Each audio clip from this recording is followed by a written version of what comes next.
Sinasabi nila lagi sa Senado, alam nyo, yan si Robin, wala naman alam yan. Totoo, wala akong alam.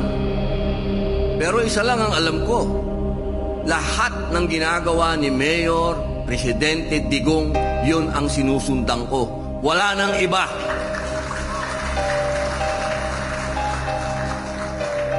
Sabi nga nila, alam nyo, sabi ni Pangulong Trump nung kanyang proclamation, inauguration. Sabi niya, it's a revolution of common sense. Alam nyo, i-rewind ninyo kung sinong unang-unang nagsabi niyan. Walang iba, kundi si Pangulong Digong. Common sense!